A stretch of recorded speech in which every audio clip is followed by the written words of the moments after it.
Hello दोस्तों, नमस्कार। मैं संस्कृत का विद्यार्थी भागीरथ। देखिए, संधि की टॉपिक को आगे बढ़ाते हुए हम आगे चल रहे हैं। बीच में एक हमने यण संधि पढ़ रहे थे, ठीक है ना। और उसके बाद में यण संधि में कुछ और आगे बचा हुआ है, उसको आज कंप्लीट करेंगे। ठीक है, तो यण संधि यण स्वर संधि चल रही है। अब देखिए, मैंने आपको ई उ ये दोनों बताने के बाद में आगे क्या होगा, री और ये री। ठीक है, यानी इस ई के स्थान पर हमने क्या किया था, ये, और ऊ के स्थान पर क्या किया था, वह, और इस रे के स्थान पर आज क्या करेंगे, र करेंगे, और इस के स्थान पर ल करेंगे। आया समझ में। अब देखना, जैसे यहां से देखना, री या कोई बड़ी री हो, ठीक है, तो उसके बाद में कोई सा भी क्या हो, असमान स्वर हो। ठीक है, असमान स्वर हो तो क्या करोगे, इस री के स्थान पर क्या करोगे, रे करोगे।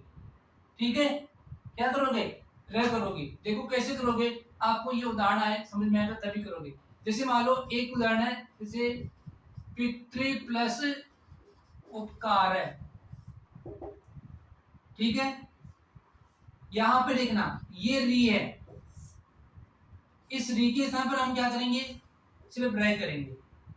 ठीक है, ये आपको ध्यान रखना है भाई। आगे समान स्वर है तो इस री के स्थान पर रे करेंगे। तो देखना, ये पी और ये तय अलंत, और उसके बाद में ये रे, आया समझ में।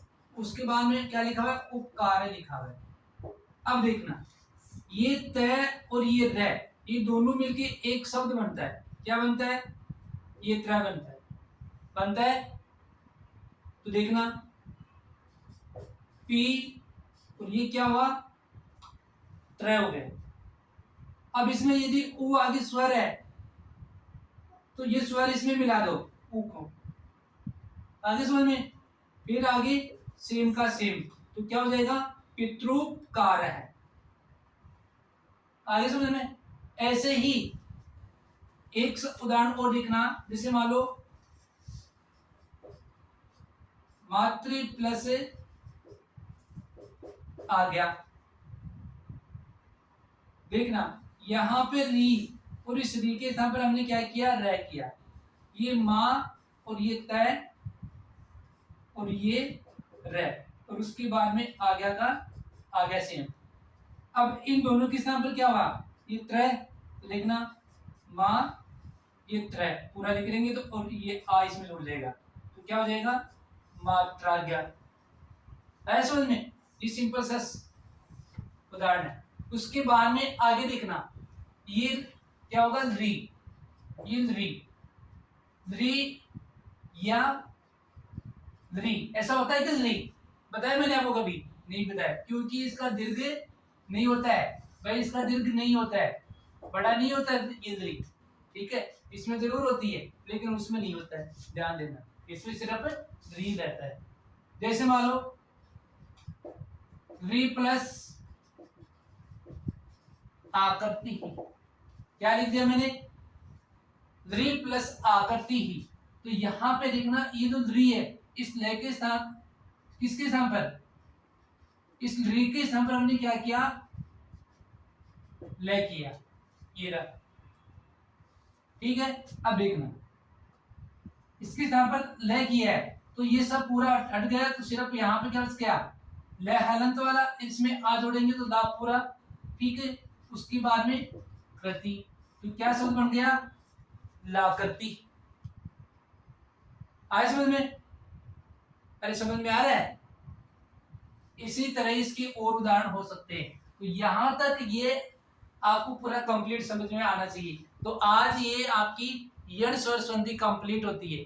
ठीक है, उसके बाद में आगे एक नई संधि लेकर आएंगे। कौन सी स्वर संधि, अयादी स्वर संधि। मैं लिख देता हूं, बताऊंगा आज नहीं।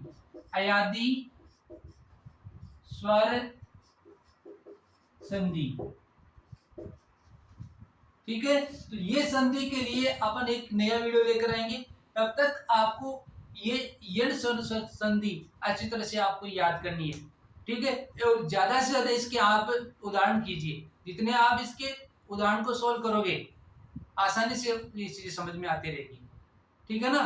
तो हर का भाई आपको जो भी स्वर संधि बताइए, जितने पेड़ बताए, सबके उदाहरण को आप साथ साथ में इसको सॉल्व करते जाइए जैसे मैंने बताया। ठीक है, तो एक एक दो दो तीन तीन मैंने उदाहरण आपको सबको बताए। उसके बाद में काफी सारे उदाहरण हैं, तो उस उदाहरण को मैंने जैसे बताए उसके अकॉर्डिंग यदि आप करोगे तो आपकी संधि सरल होती जाएगी।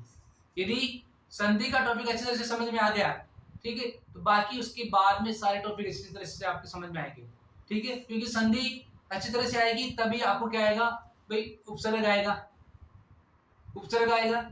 उसके बाद में प्रत्यय, समास, यानी आगे के जो भी टॉपिक है वो आपके इस सारे के सारे इस संधि पे टिके हुए हैं।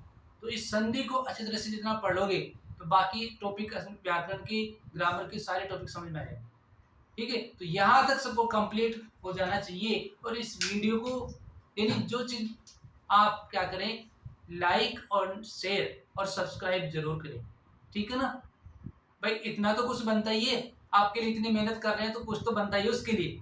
ठीक है, तो ये चीजें आपको जरूर करनी है, बाकी आप देख लो। आया समझ में? Okay, thanks.